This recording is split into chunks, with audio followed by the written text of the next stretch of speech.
Tonight, fresh calls to get the Eyre Peninsula grain trains back on track. And onlookers shocked as a whale washes up at Waroona Island. From our 7 Spencer Gulf Studios, your nightly news with Madeline Kerr begins now. Good evening, thanks for joining us. An agriculture company and rail transport operator have joined forces to bring back rail freight on the Eyre Peninsula. The next step, securing funding to upgrade the old train tracks. Sitting idle since 2019, these tracks may soon be granted new life. With the support of locals and export partners, Viterra and Aurizon have applied for funding from the federal government. There appears to be an appetite with this. Obviously, I think we've got all the ingredients there, whether it's from the community, from growers, from export partners, hopefully government as well. The proposal includes upgrading the line from Port Lincoln to Cummins and from Cummins to Kimber and Woodner. This upgraded option, what it really means is that we'll have one of the most efficient and productive supply chains in the country, and that really drives the value back for growers. In addition to economic benefits, the upgrade will decrease the number of trucks travelling through Eyre Peninsula townships, making for safer communities and a healthier environment. There's the reduction in greenhouse gas emissions that we estimate it's around 25,000 tonnes per year. Local growers are all aboard. We've got a network of growers that we're continuing to engage with, not only just about the rail, but also more broadly about our business, and overwhelmingly the feedback's been positive. Once funding is secured, upgrade works will be full steam ahead to meet Viterra's commitment to moving 1.3 million tonnes of grain on the rail each year. Alison Hall, 7 Spencer Gulf News. A road train driver is lucky to be alive after his rear trailer rolled on the Barrier Highway. The accident happened around 2:30 this morning near Ucolta, with the trailer flipping onto its side, blocking the entire highway for several hours. The road gradually reopened with speed restrictions between Petersburg Road and Clear Road. The driver only suffered minor injuries. A dead whale was found washed up at Waroona Island this morning.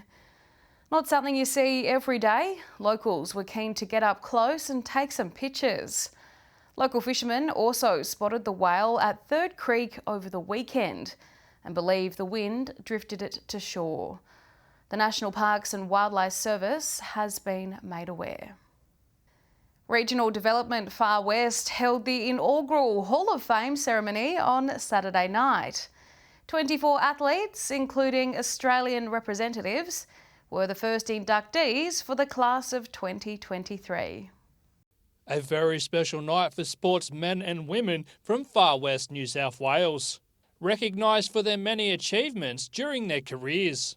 It's good to be back, and it's also good to catch up with some local people from Broken Hill and connect with them and connect a little bit to my history and my life, actually.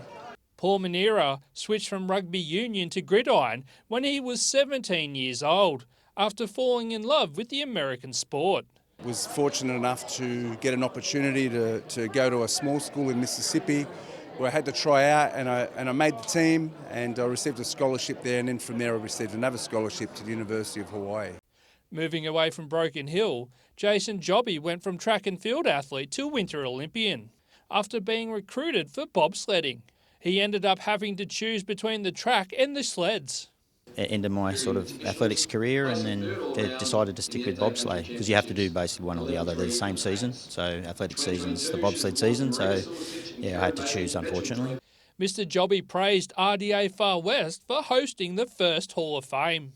It's fantastic. It's a great effort, and I understand the effort that goes into organising something like this, so it's much appreciated. I'm sure all the athletes are very grateful.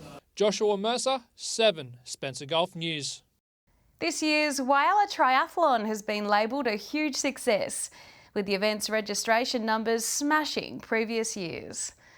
The day's perfect weather conditions helping entrants swim, cycle and run their way across the finish line. Swapping the Sunday sleep in for a plunge in the cold ocean. Athletes from across the state flocked to Whyalla this weekend for the city's annual triathlon, all of them hungry for a taste of victory. Just trying to win, hopefully come at least third, second or first. Lauren Christian took out the women's competition with a time of 1 hour, 17 minutes and 37 seconds, while in the men's, last year's winner Raymond Friedrich returned to win for the second year in a row. In today, Ray Friedrich, back-to-back winner, 2023 Whyalla Triathlon. Well done, Ray. It's really nice to beat a few Adelaide guys and keep it local and back up the win. Taking 1 hour, 4 minutes and 23 seconds, Ray managed to just beat the time he set last year by a minute. Probably the hardest part is the run up Hummock Hill. It's you've done the swim, you've done the bike ride, and halfway through the run you have to go up that hill. But once you make it to the top, it's all downhill. So there's a rainbow at the end of the hard work. Cyclist Paul Burkett's cherry-picked team of runner Jane Fox and swimmer Hannah Murray won the mixed comp with a time of 1 hour and 50 seconds. Those taking on the grueling three-prong race alone, overcoming some last-minute nerves. Swimming, I don't know about that, but I could go hard with the cycling and running.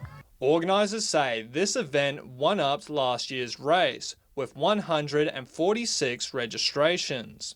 The young kids, there's athletes here who are in the 60s, 70s, I think even in the 80s. Good on them for the old people that are coming out here, giving it a go and trying their best. Hopefully everyone tries their best and finish the race. Edward McCarroll, 7 Spencer Golf News. Still to come, workshops for locals. The Landscape Board helping native plants thrive in the Yorke Peninsula. And Spencer Golf locals come together for Clean Up Australia Day.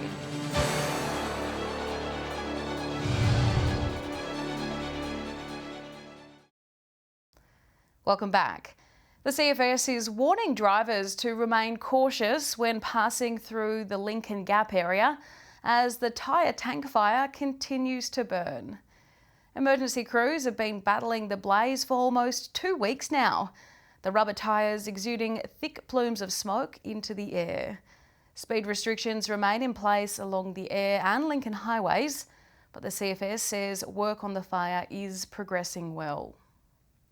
The Northern and Yorke Landscape Board is offering free workshops for locals who need a little help when it comes to maintaining their gardens. Native coastal plants are a must if you want a resilient and thriving backyard.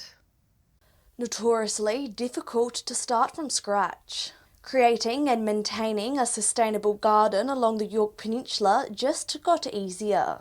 Gardening in a coastal environment might be something that's new to them, and it can be quite a harsh environment to grow plants in. Sea spray, sand erosion and nutrient-low soil aren't ideal growing conditions. But if you look around the Yorke Peninsula, plenty of native plants are thriving. At the workshops, there will be some of our native plant growers available as well for people to talk to. The workshops are suitable for all coastal dwellers, whether you're just getting started or wanting to redesign your garden. You can also, you can prune native plants, so it's also learning about how to manage them once they are in your garden. The board is hosting 10 workshops at different locations across the Yorke Peninsula from March to June. Secure your spot on Eventbrite. Annabelle Francis, 7 Spencer Golf News. The Whyalla community got their hands dirty for this year's Clean Up Australia Day. Supplied with gloves and bags, residents worked hard to beautify the city's open spaces. Making the Steel City shine. Clean Up Australia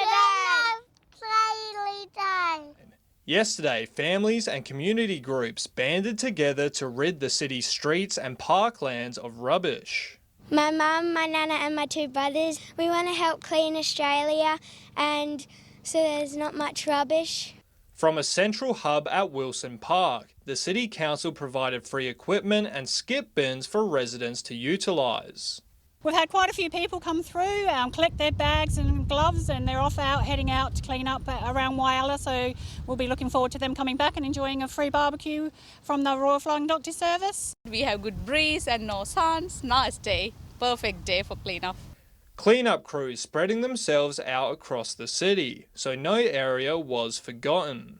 So there's a group going up around Hummock Hill and Harvey Norman, along McBride Terrace, the fence line along the train track there. So I like to clean up at the back of Westlands. There's lots of masks, lots of trolley wipes back there. It's an area where people don't normally go and clean up. Each team extra careful of what they pick up. If I see any sharks, I'll tell my mum or nana and I won't pick it up, but I'll pick up all like food or chip packets, bottles. The council hoping the day inspires residents to keep Whyalla beautiful throughout the whole year.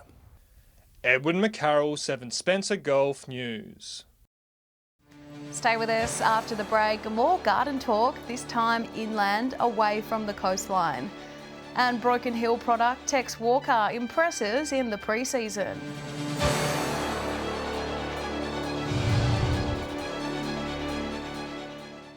Welcome back.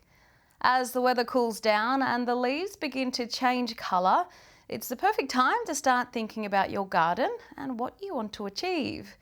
Just in time for Spencer Golf Green Thumbs, the Autumn Garden Festival in Clare is right around the corner.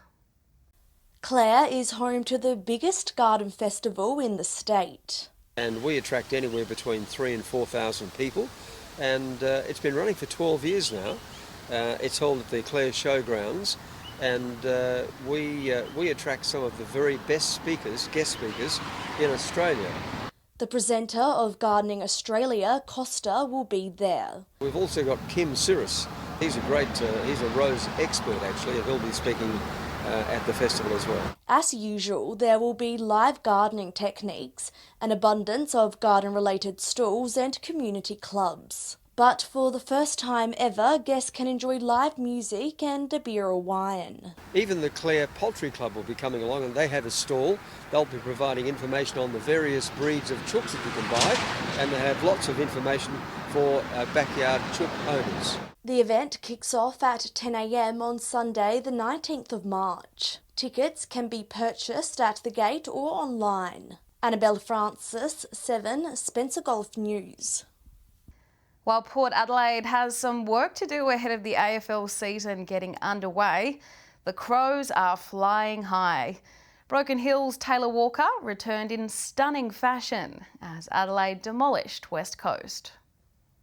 West Coast are probably wishing Tex Walker was still on break. The Broken Hill lad rested last week but hit the field with all guns blazing, taking the first goal for Adelaide. Crows, Fogarty threw his weight around, now to Walker, first look at it, hoiks it towards goal and it drifts all the way through. Walker booted 2 more goals as the Crows thundered through despite the Eagles' best efforts. West Coast put up a fight by the third quarter, but their opponent's performance was brutal as goal after goal landed on the scoreboard. West Coast had their wings clipped, going down by 10 goals. Some of our guys are in a good space when it comes to backing themselves, clean with the footy. And I thought our heat was at its best tonight, which is something that's us. From our end, we didn't get our ball movement going, and it was probably on the back of some fundamentals in and around the contest, but also when we did get into open play, we just didn't execute with our skill execution. Meanwhile, Port Augusta's Isaac Keeler looks set to miss out on round 1 for St Kilda due to a knee injury, one of 6 Saint players that look like they'll be non-starters, causing a major crisis for the team. Daniel Pizarro, 7 Spencer Golf News. Stay with us after the break. That was a close one. Broken Hill cricket fans on the edge of their seats at the Barrier District League's Grand Final. And 8 degrees in Cummins and Snowtown this morning. We'll have the weather details with Alex Sykes.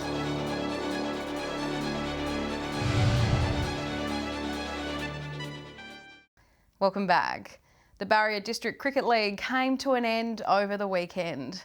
Western North were the best 2 teams of the season and they played out a fitting grand final.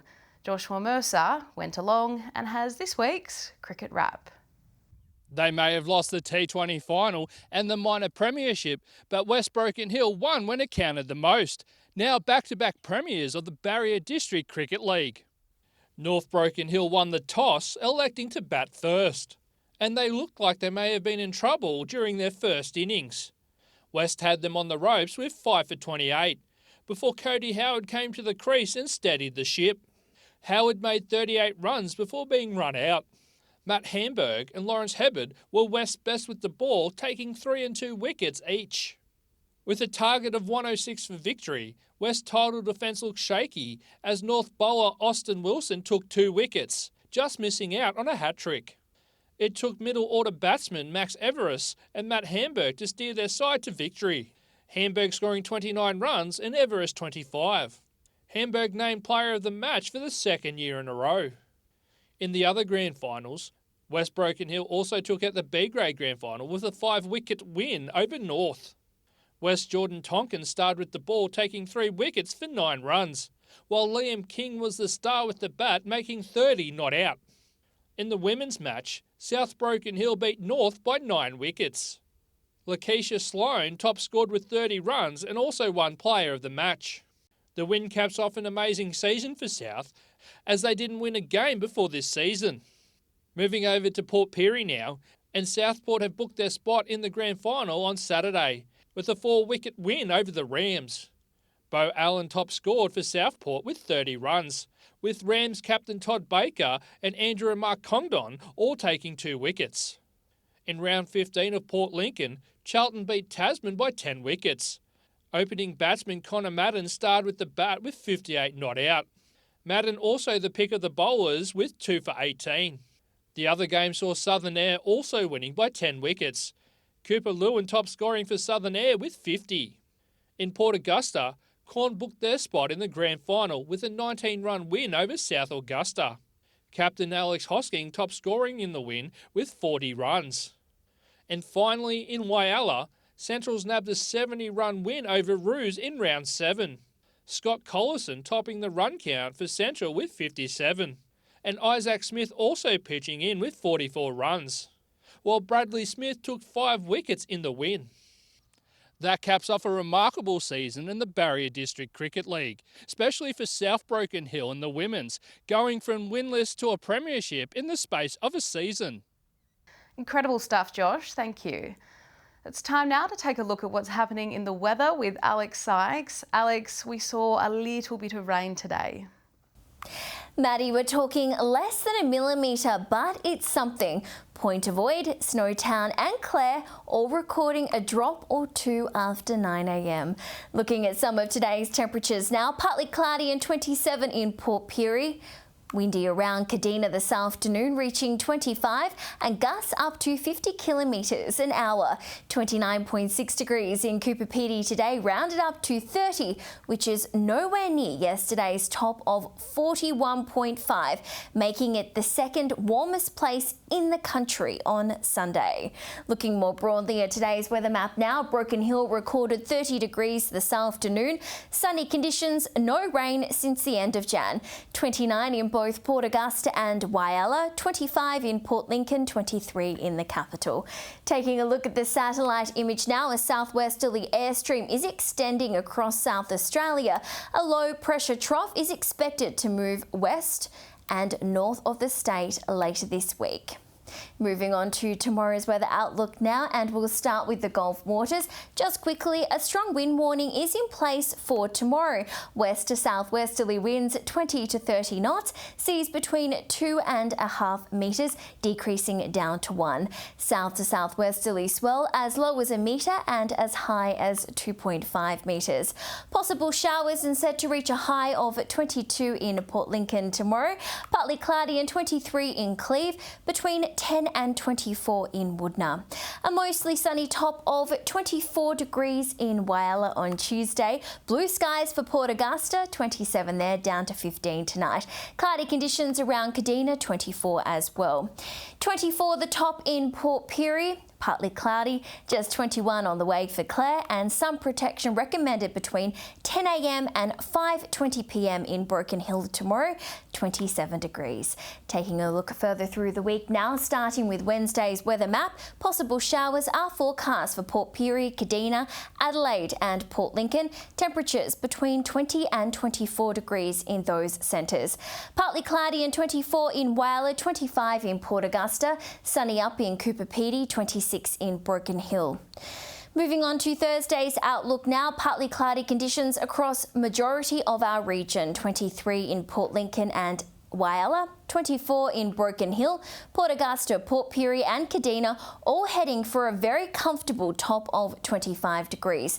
And finally, taking our first glance at Friday's forecast, looking much sunnier and warmer, 32 in Woodner, 31 in Port Augusta, 30 in Port Pirie. Blue skies and 28 in Kadina and Broken Hill, partly cloudy conditions in both Port Lincoln and Adelaide, heading for a top of 26. And that's all the weather from me for tonight. I'll see you a little later with an update. It's back to you, Maddie. Thanks for that, Alex. And that's all local news this Monday. I'm Madeline Kerr. From all of us here, thanks for joining us. I'll have updates a little later, but until then, enjoy your evening. Good night.